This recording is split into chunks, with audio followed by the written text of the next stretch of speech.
Congratulations on finishing your course. That was some hard work. Now what do I do with it? Is there anyone that will house my course and help me sell it? What if I can get an entire team to help me sell my course that I worked so hard on? Have I got a discovery for you? The Great Discovery not only has a place for your course, but a network of affiliates that are eager to sell your hard-earned course creation. Want to make a little more money so you can build your course or invest in yourself? Opportunities for all this and more await you at The Great Discovery, or go to tuepodcast.net/discovery for more information. Once again, that's tuepodcast.net/discovery for more information about how to join The Great Discovery now. This is an Undiscovered Legacy production. Hello, Scoob Believers, and welcome to episode number 86 of the Undiscovered Entrepreneur Get Across the Start Line, and it's me, Scoob, coming at you at whatever device you happen to be listening on. Okay, before we get into today's episode, just a really super quick announcement. I do have a Facebook group that I have opened up to the public, and that means you could join me and a lot of my guests that I've had in my podcast and get valuable information, or if you just want to introduce yourself or get some help. Please join me at tuepodcast.net/Facebook group. All right, so today we're talking to somebody that's I don't even know how I could explain this guy. He is just so awesome. His name is Mike. Now, Mike is the unexpected leader of the Hounds of Business community, a group dedicated to supporting heart-centered, high-level professionals in their entrepreneurial adventure.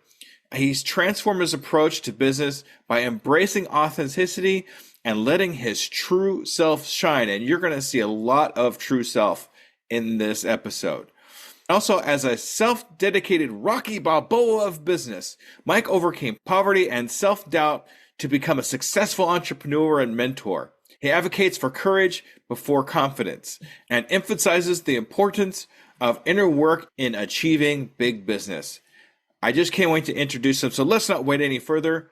Here is Mike. Are you ready to unlock your entrepreneur potential? Are you ready to break free from all the barriers holding you back? Then you've come to the right place. Welcome to the Undiscovered Entrepreneur, your first step in getting across the start line. I'm your host and guide, Scoop, and I'm here with one mission: to help you overcome the obstacles standing between you and the start of your adventure. Whether you're dreaming of launching a startup, creating the next big app, or turning your passion into a thriving business, this podcast is your launch pad. Together we'll navigate the challenges, overcome hidden boundaries that stop us from starting, and learn how to overcome them with the help of others and experience them right along with you. So are you ready to take that crucial step to transform from aspiring to inspiring? Then let's get across that start line together, right here, right now, on the Undiscovered Entrepreneur.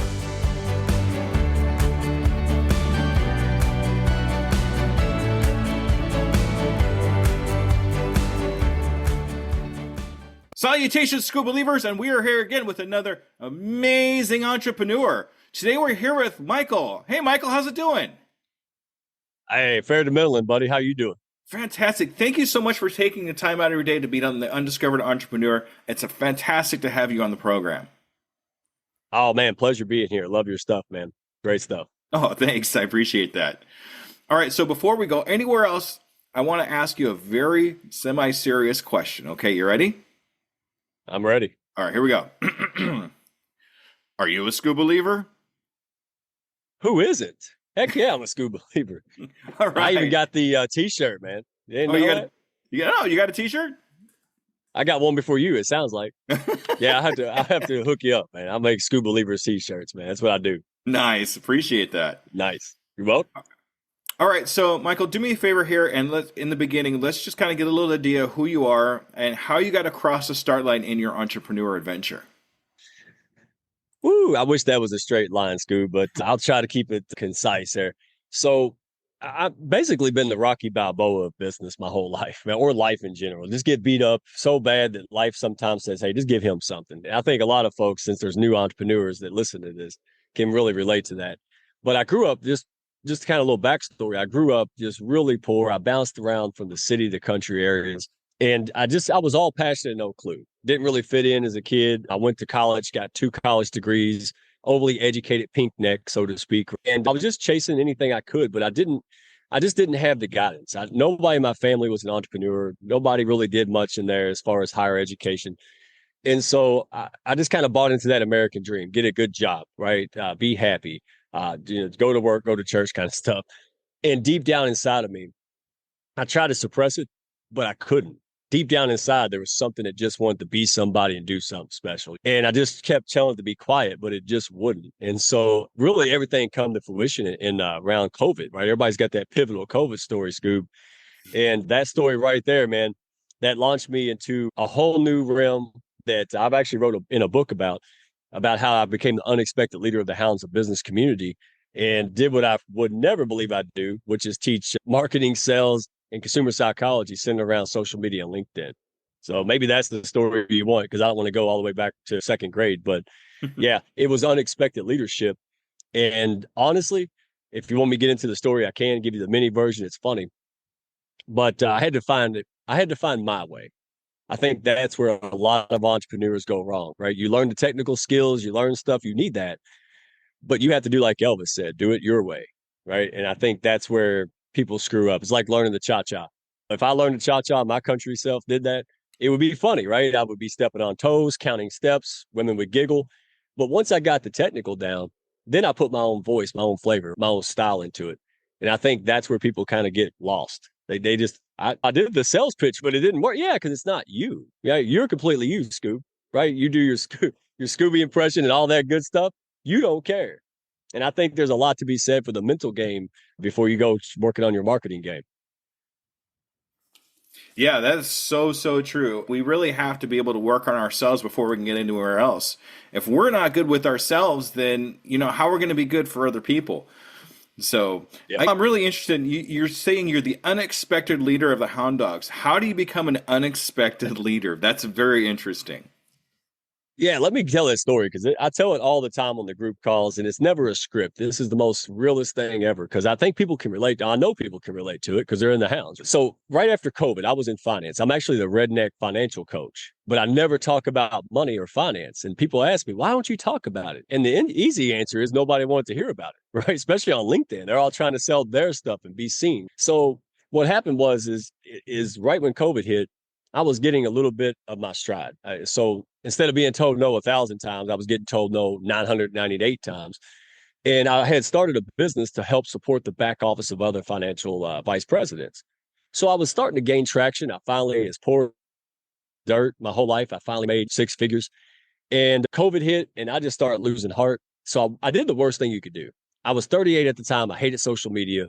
So I went on mostly LinkedIn and pitch slapped with a P, pitch slapped and spammed people for 2 years. And that explains my receding hairline, right? The other side is my kids, but this one fell out because I didn't know what else to do. And it was a real hard thing to go out there and think that people didn't like me. That's what I thought. Hey, they don't like me. They don't like your business. You suck. And so that was real hard. So what happened was I almost spent my last $4,000 on a LinkedIn marketing course. Thank goodness I didn't. And what happened was I met this crazy cage fighter from Chicago, right? And he was an influencer, but he was a different style of him, right? He talked about know, like, and trust. The stuff I did in person before COVID, he was talking about doing that in life and on social media.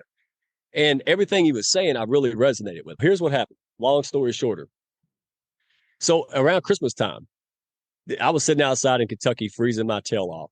And this guy come out of nowhere and like Wizard of Oz, Scoob, he pulled the curtain back and he started talking about all these things, right? How to connect with people, how to bring value, how to sort people and attract and repel and be yourself, be authentic. I was like, wow.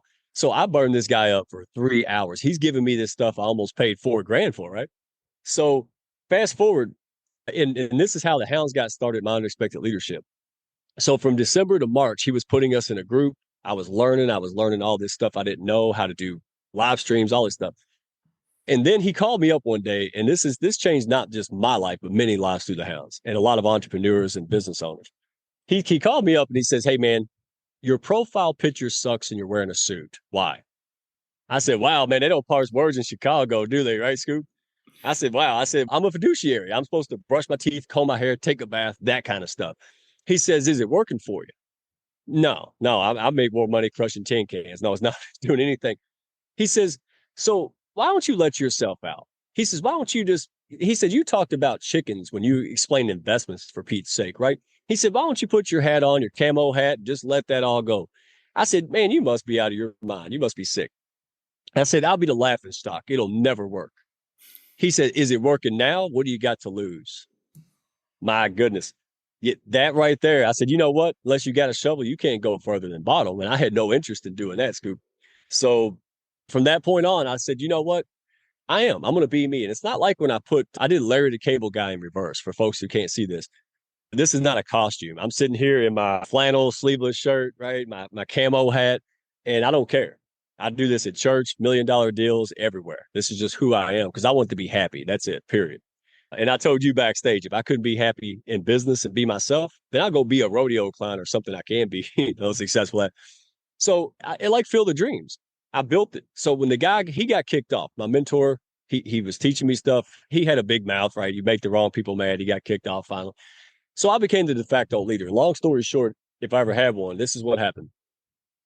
I said to myself, instead of trying to pretend to sell and not sell and all these hardcore things that I've learned, and in hindsight, I know why it didn't work. It didn't work because I hated it. It was incongruent with who I was, Scoop.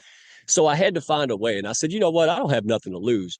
So instead of doing like everybody in my industry was doing, trying to find Joe Rogan and Oprah before they're the big successful people, I said, you know what? What if I just loved on people who could be Joe Rogan and Oprah? It's like meeting Oprah before she's Oprah. And that's what I did. I became an impromptu dating coach. I did anything. I taught on LinkedIn, all the stuff I learned the hard way, I taught others. And I said, if I loved on the right people, maybe they'll take a look. Once they got to know who I am, they'll know, like, and trust me. Maybe they'll take a look and move to try and buy. And sure enough, and I was honest, and all the entrepreneurs listening, be honest. I said, listen, what I know you're going to make money. I'm going to help you. And when you start making 10, 15,000 a month, guess who's coming after you? Oh yeah, everybody's going, but you're going to say, no, thank you. The redneck was here when I was broke. I'm going to stick with him. And they said, yeah, we'll do that. Well, hey, in June, the market went down and everybody started panicking. And guess who they came to? And they, not just them, Scoob, their family, their friends. And I realized this ain't a fluke, man. This ain't one off. This is a recipe, a formula for heart-centered, high-level professionals. Instead of worrying about what we want, we go out there and help others and they reciprocate. And that's what we built from accident. And I resisted all of that for months because of my own self-esteem issues and lack of self-value. I just didn't see it. And so that's what took me into that journey, because most of us think we have a business problem. We have a head problem. We have a confidence, self-worth problem. And I'm open about that because I want people to know it's not you. You showed up to a football game with a baseball bat, just like I did, right? There's nothing wrong with you. You just have to learn. That's what we stand for. People aren't judged in the hounds, and we are pushing people up who have a great impact to make, but they just don't have the resources or the support to do it. And that's what we stand for, brother. That's fantastic. It's something that comes across my mind when you say things like that, and it's something I like to say too. Is we rise by lifting others, right? We want to help other people, and in turn they'll help us, and it's a whole reciprocal thing. And then when we get to a point where we can pay them for services or anything, we're going to be the first ones on their mind because we're the ones that actually helped them right in the first place. And it was so nice of this gentleman to pull back the curtain, like you were talking about earlier, let you tour the factory, see how he did things, and lift you that way, right? And that's it's amazing. But it sounds like from the very beginning, you actually came across one of my main hurdles, and that would be imposter syndrome. And it sounds like since you've gotten over imposter syndrome to a point, because we always have imposter syndrome at one point or another, it just changed your life. It did. And it still is. Again, it's what's in between the two ears is everything. And we all have stuff to overcome. We've had people, family, ourselves. We grew up with people doubting us or saying things about us. You can't do that. So we have these tapes that go off in our head. And it's really difficult to see it. But I hate to say it, but a lot of times we have to rely on external validation or KPIs, right? We have to, but once you do something, and again, this is something I learned a long time ago. So if you're struggling out there with imposter syndrome or I'm not good enough, join the club. But here's what you should do. you should take count of the evidence, right? It's like saying Scoob's not good at it. Yes, he is, or he wouldn't be doing it every week, right? You look back and say, hey, I am successful. I've had successful people on the show. I've done this. I've done that. And you have to celebrate the wins. That's what, and not, and I'm not talking about celebrate them with others. Celebrate them to yourself, because that's like throwing water on the negativity of fire in your brain. You got to say, hey, you know what? I hear this tape going off, but is that right?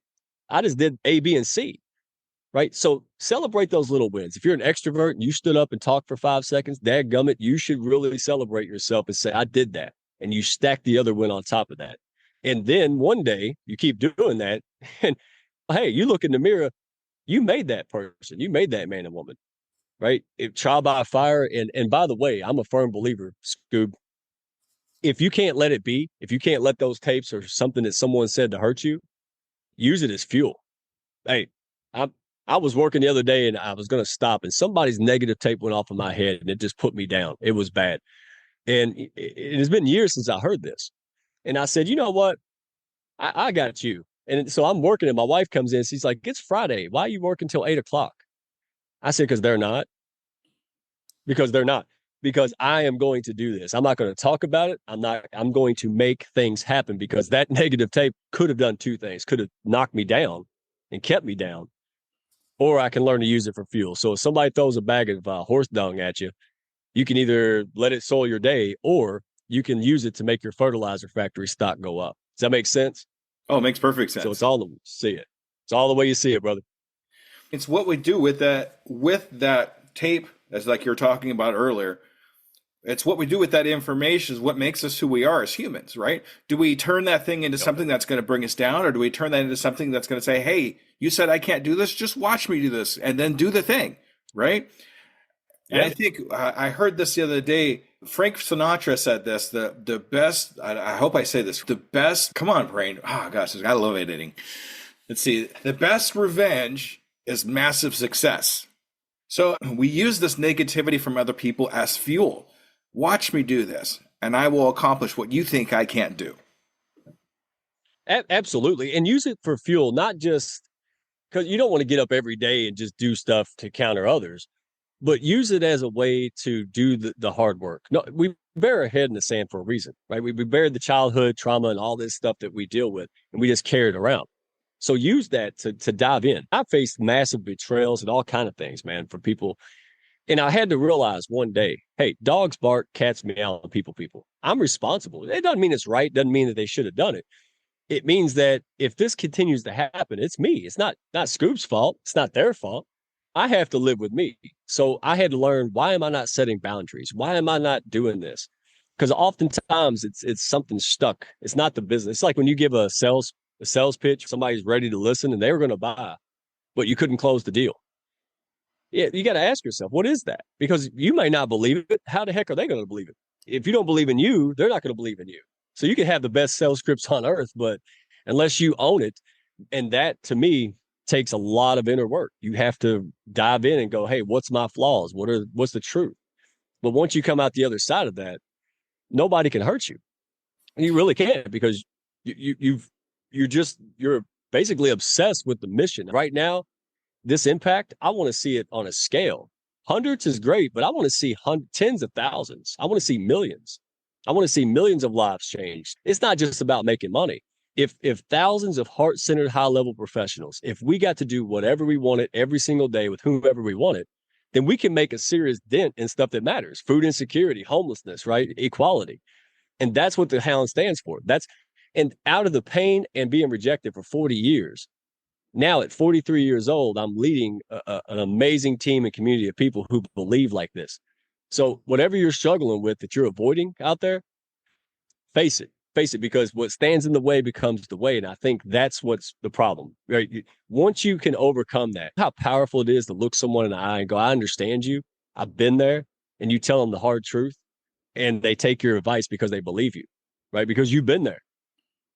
That's what we need to be for each other. And so if you're out there struggling, go find somebody that can point you in the right direction, that you respect, that's been there, and go interview them. Say, how did you get unstuck? And then go to work. Once you get your head in your heart, once you know why you get out of bed, no one can hurt you And that's what it takes to be a successful entrepreneur, or success in general, in my opinion. Absolutely. And that actually is really close to my heart too, because I'm a former 16-year car salesman.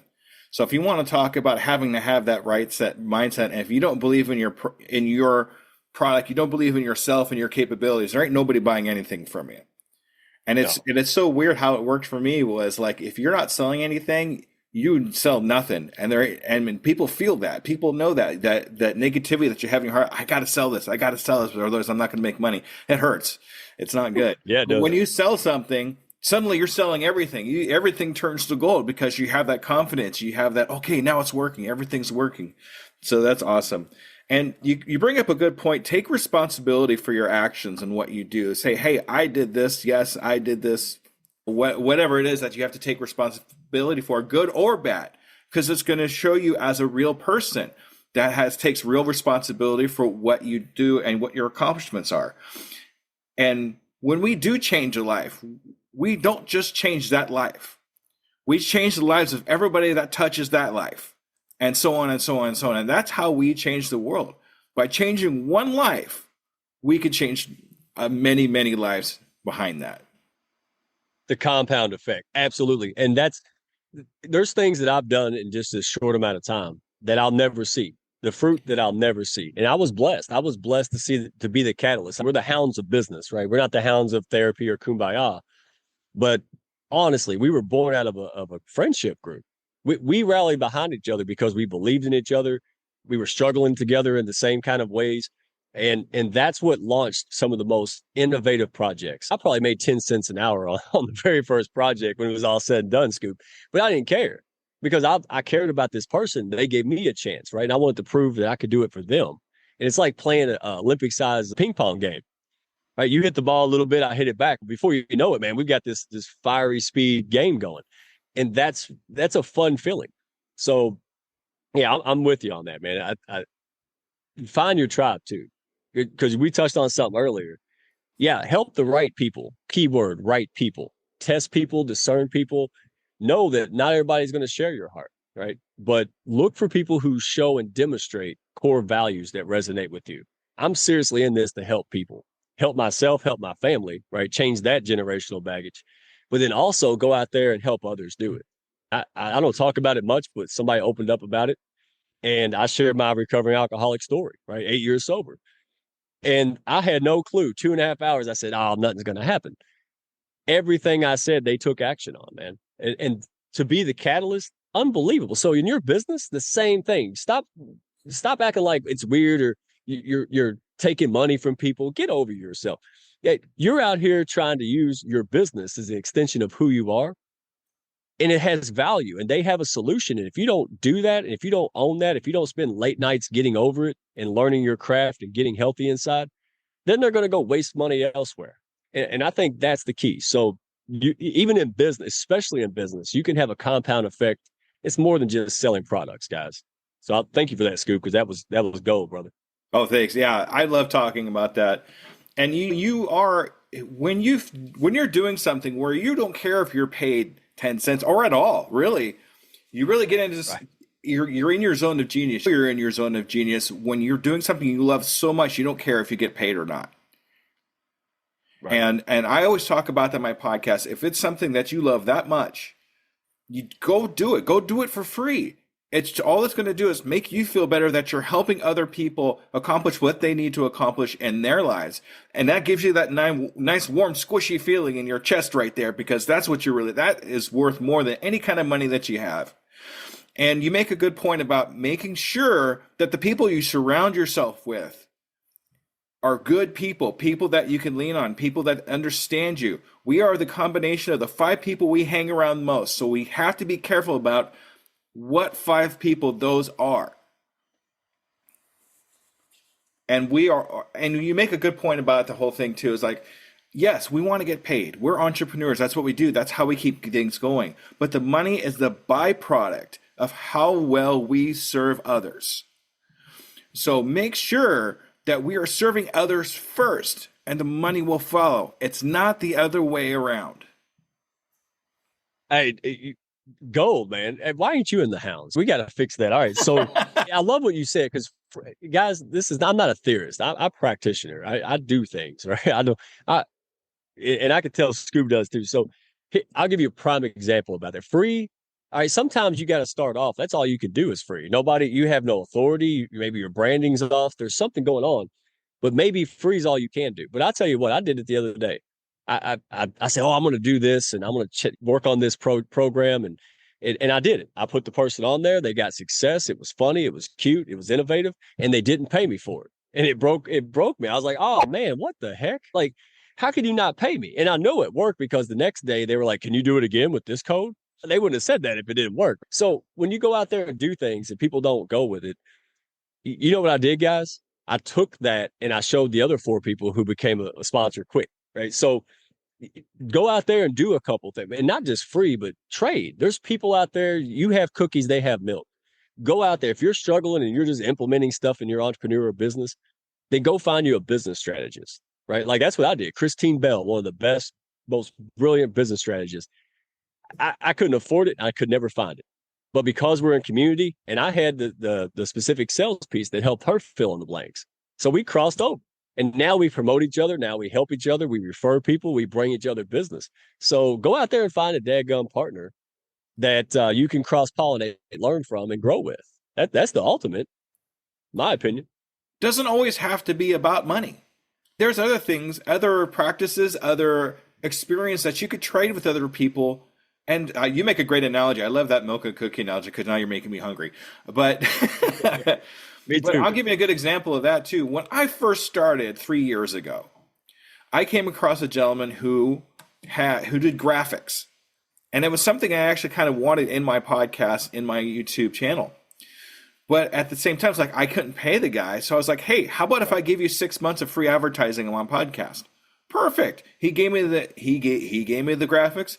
I advertised him for actually almost a year after that. And it just worked out. So there's always a way to work something out. It doesn't always have to be an exchange of cash. Man, that beautiful example. I'm not going to spoil it with my redneck idioms, man. That's good. Good job. Yeah. Because again, stop thinking like a chess piece on the board. Stop. Everybody wants to be the queen or the bishop or the rook. Stop that. Zoom out. Take an aerial view of the board and become a chess master. I can't do that. You know what?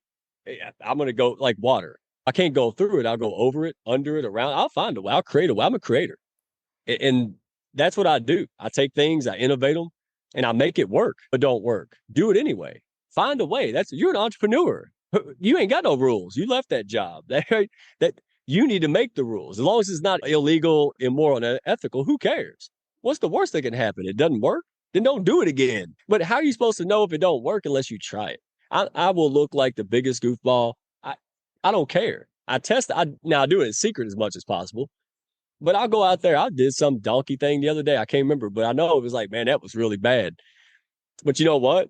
It could have been really good. Sometimes it turns out really good, like putting a stupid camo hat on and being yourself, right? Like I wouldn't be here right now if I didn't do that crazy move.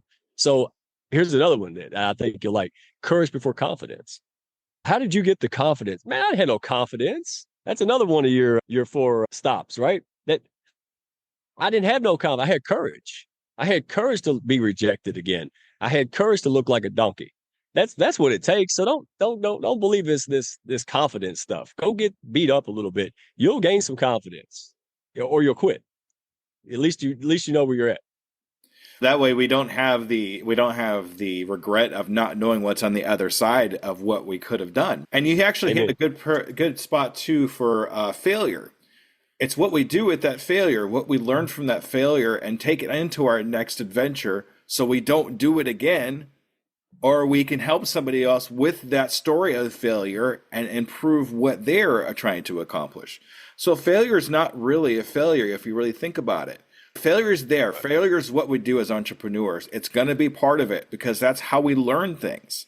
But it's what we do after that failure, whether we take it within ourselves or make it a stop. One of my hurdles of stop. But guys like you and me, Michael, we don't stop. We take that in and use it as a tool. And I failed.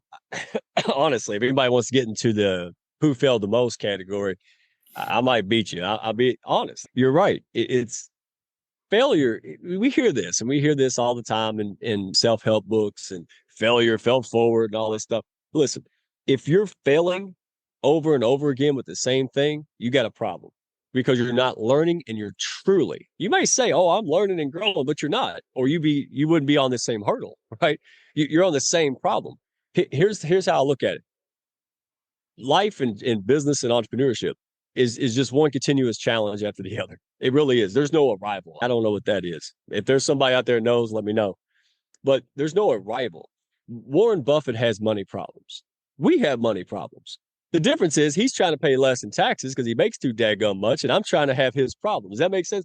So do all you can do to get off that hurdle, number one, and fail faster. You never go into a science lab and see the scientists throw the beaker across the room and start cussing because the experiment failed. In fact, they're elated. They thought it would take 6,000 failures, and it happened at 600. So you have to take that approach, but you also have to be real with yourself. And that might mean late nights. That might be trying to work out deals and things with other people who have that missing link, like we talked about earlier. You really have to do the hard work. You got to pay the price now. There's none of this 9 to 5 stuff. Maybe somebody can do it, but most of us, look, I built from dirt, Scoob. You can't even burn dirt. So it took me years to get where a lot of people were just born at in the scale of life. So compete, but don't compare. But I'm telling you, you're capable of way more than you can even imagine. You listen to all the goofy motivational tapes you can find on LinkedIn or YouTube or whatever. Seriously, all day long, there's something playing in my head when I'm not working or with the family. There's some kind of tool, motivation, self-love. I'm always constantly reprogramming what should have been there from the beginning of childhood. But, guys, that's where the battle is. Get your head right. People, man, it balances off of me now. Stuff that used to break me 3 months ago makes me laugh in 3 minutes. That's growth. That's resilience. And you have to be honey badger tough to make it in most cases in this business. But you can. Don't let nobody stop you. That's my PBS special right there. There you That's go. my best one. But you make a great point too. We come across a lot of people sometimes that want to put us down, that heckle us, or they give us a bad whatever it is that happens to be at that time. But we got to kind of think about what's going on in their heads that they have to go out and talk bad about somebody else, right? So when I come across something like that too, instead of feeling, oh, he doesn't like me or whatever it is, I think, what's going on in their lives that they have to do that? I kind of feel sorry for him. What is David Goggins? He said that tape or something I heard the other day. He said, you'll never get hated on by the people more successful than you. Something like that. And it's right. The only people, think about this, the only people putting you down are people who A, failed and gave up by failure. They just couldn't hack it. And B, never even want to attempt it. And that's the vast majority of people, right? That's why they're grumpy. You're over here paying the price, probably going into debt, doing all kind of crazy stuff. And they don't. But they kick a stray cat on the way home, right? They're the guy who yells out the window for no reason on a road rage. So you have to frame this and go, look, consider the source. I put it this way, Scoob. I'm nuts, man. You got to excuse me. I always looked at this. I said, listen, if Mother Teresa looked at me and said, that redneck's a real, you know what, that would bother me, right? Because I don't like that person. I want to, align with that person. That bothers me. Maybe I'm doing something out of character. But if somebody else, like, I'm not going to say his name, but some criminal doesn't like me, good. That doesn't make sense. I don't eat people, right? I'm not a cannibal. So if somebody said, I don't like him, why would I care? And I know that sounds extreme, but guys, you got to. I used to look up at people. That's the worst thing you can do. Oh, this guy. No, we're all equal. We all put our pants on the same daggone way. And you are worthy of respect. All right. If that person doesn't respect you, walk off. And I've walked off from $30,000 deals with zero income and a family and 2 kids because that person, oh man, that person's, and I needed that money and I try to justify it. Oh, my values, absolutely not. Integrity is top notch on my value system, and this person has none done. And it took a while, but opportunities start trickling in and then they start growing because other people watch you, man. Lurkers are everywhere. Social media, nobody likes my post. They're watching you anyway. And the reason they're not liking it is because everybody's been screwed by someone, so no one trusts anyone, especially on LinkedIn. So when you're out there being consistent, an oak tree in a sea of tumbleweeds, man, you're not a branding expert today and a lawn care expert the next day. Look around. That's what's happening. They're just chasing dollars, man. Snake oil. And you don't waver. A hurricane comes by, you're still there. I'm telling you, when you operate from value system and you just start pushing everybody in the wayside, the noise, your life will change. But you have to be willing to prune those branches. Those people you're hanging out with late at night watching TV or going to bars, do you think successful people are doing that? No. So you have to start changing who you are. And it's painful to lose those relationships or put them on the pause button, but you got to. You can't have success and be average. That's like counterintuitive. You cannot have this level of success and want to do what everybody else that you used to work with do.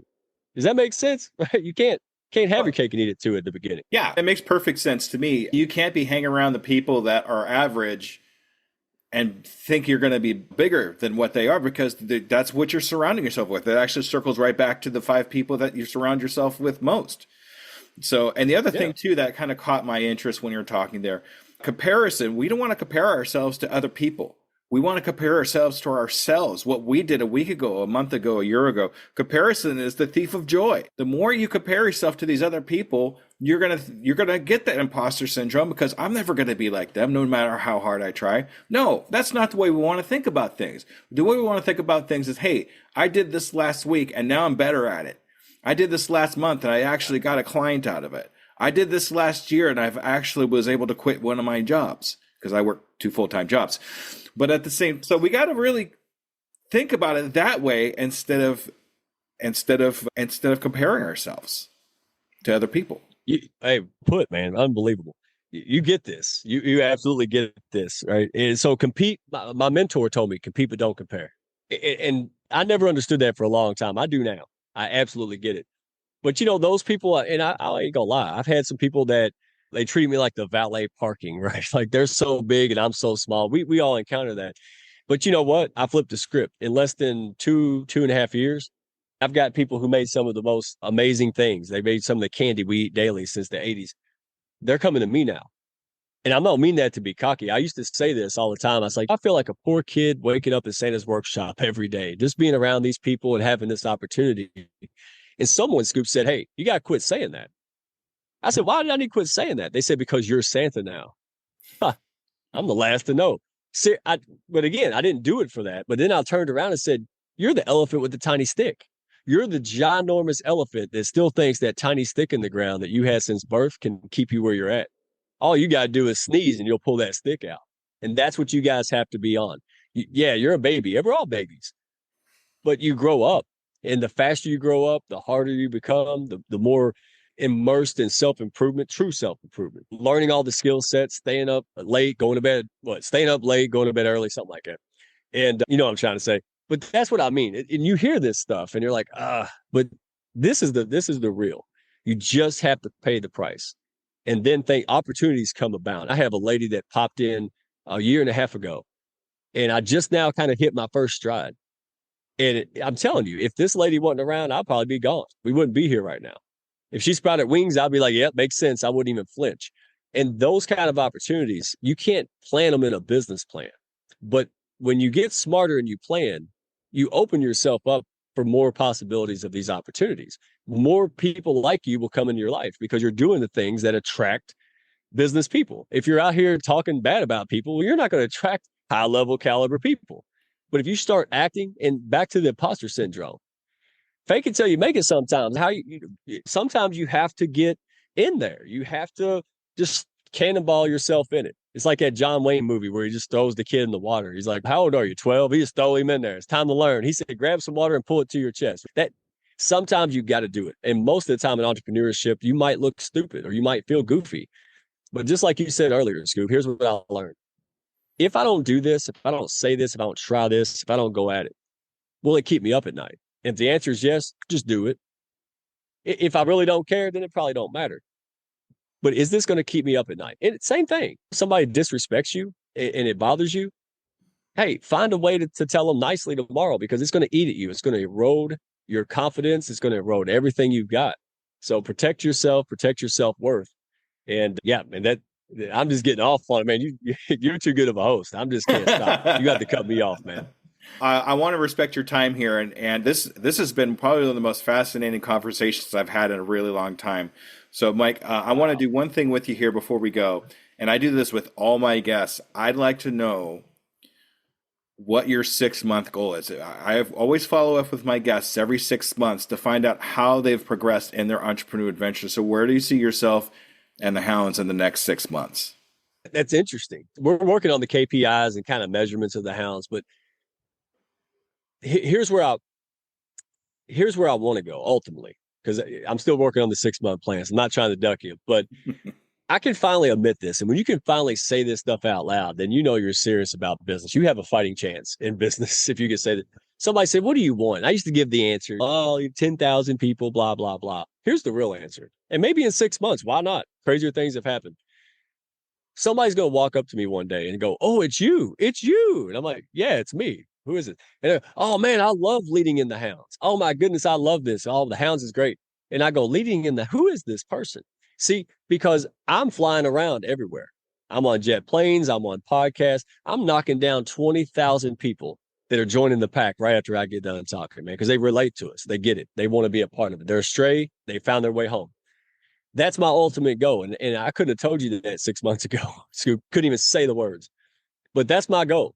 So honestly, I'm not quite sure on my KPIs and all the technical. We're working on it now, but that's the goal. That's the ultimate destination. And people go, "Wow, that's crazy." No, I want 1 million people, heart centered, high level professionals of all walks of professional life.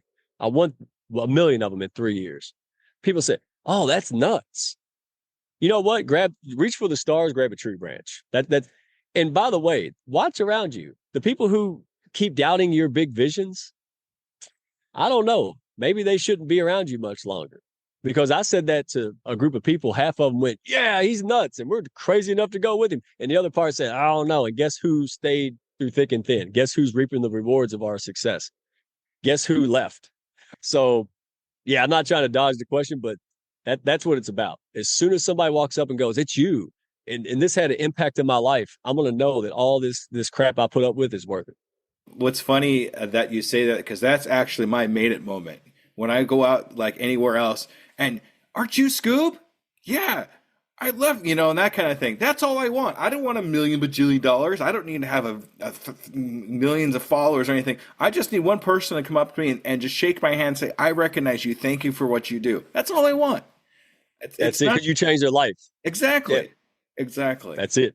All right. And when you've done it once, you could do it again. Now it's a scale up. And the last thing, if you did it one time, that's enough. There's no difference between 1 and 1,000 except scalability. So ask yourself, how can I do this twice as fast, right? How can I do this?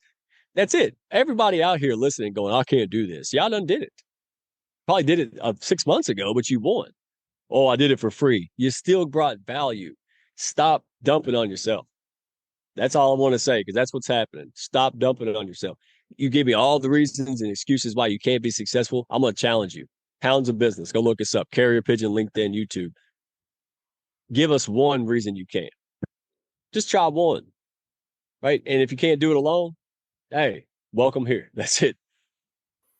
So that's always my next question is it's your time to shine. I want you to be able to advertise yourself on how we get a hold of you, how we get a hold of the hounds, all that good stuff. I know you kind of touched on it, but let's get it official this time. Okay, ready, set, go. I stole your thunder, man, because You did. I'm always hosting like you are. It's hard to transition. You're a gracious host, man. Yeah, find us on LinkedIn. That's where we hang out. So it's Mike Asherbranner. I know it's a lot of words, but you can also search Hounds of Business on YouTube. We have on LinkedIn. Our YouTube channel is bumping. My website, you can find us, but I haven't touched it for a while. It's redneckfinancialcoach.com. All right. So we'll get on that soon enough. But yeah, plug in, check us out. And there's no we're a free community. We're going to have a paid tier membership optional soon. So don't let nothing stop you. Come in, check it out. And by the way, I don't have an ego here. It it's treat it like a buffet. You can have all, none, some, come back later, watch the game, have a drink. We don't care. We just want people to test drive it. Hopefully you buy clothes, you try on clothes before you buy them. Hopefully you date before you get married, right? Same concept. Test drive us out. And I'll tell you this, if you don't like it or it's not a good fit, I'll walk you somewhere else. I'll take you somewhere else that might be a good fit because I just want to see better, more good people do better stuff. Stop being stuck. Don't look back and go, oh, I wish I'd done that. Just do it now.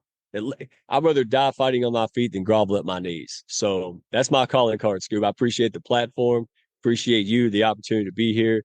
And I just hope one person was inspired by some craziness I said here today, and that made it all worthwhile, brother.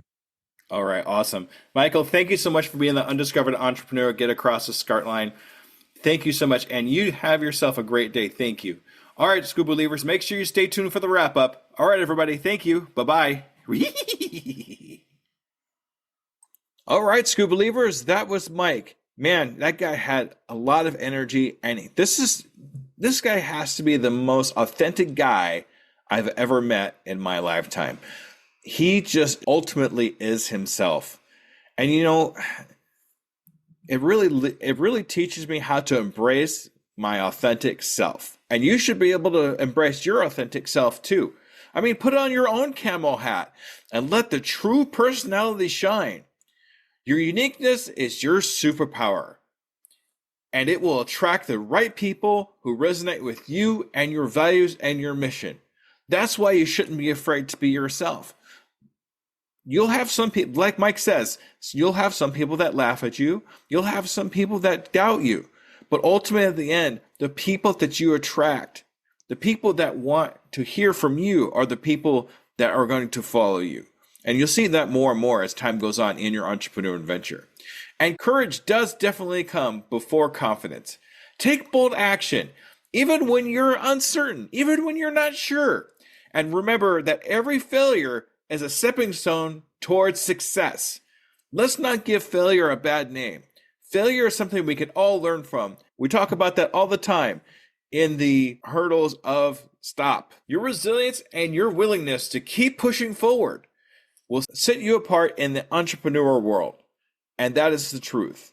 Look inside yourself and know that you, the person that's on the other side of this camera or listening to this podcast right now, will move forward as long as you keep your resilience and your willingness to push forward. Always keep that in mind. And with that thought, I'm going to say thank you so much for another episode of The Undiscovered Entrepreneur, and I'll see you next week. Goodbye for now. And there you have it, future entrepreneurs. We've taken another step towards our journey to get across that start line. Remember, every great business starts with a single idea and the courage to pursue it. You've already shown that courage by joining us here today. As we wrap up this episode of The Undiscovered Entrepreneur, I want to remind you that the start line isn't as far away as you might think. With each bit of knowledge you gain, each fear you face, you're getting closer to launching your dream. Until our next episode together, keep pushing, keep dreaming, and most importantly, keep taking those steps across the start line. They'll all add up to big strides in your entrepreneur adventure. This is Scoob, your guide across the start line. Remember, your future is waiting. I can, I am, I will, and I'm doing it today.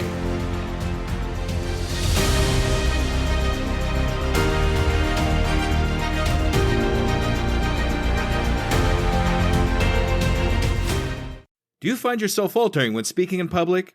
You definitely know what you're talking about, but you just can't seem to get over the horrific fear, and imagining people in their underwear is just not working. Whether you're gearing up for a big presentation or just looking to improve your daily communications, Leslie Fiorenzo is your go-to resource for mastering self-promotion, facing your audience fearlessly, and communicating with authority.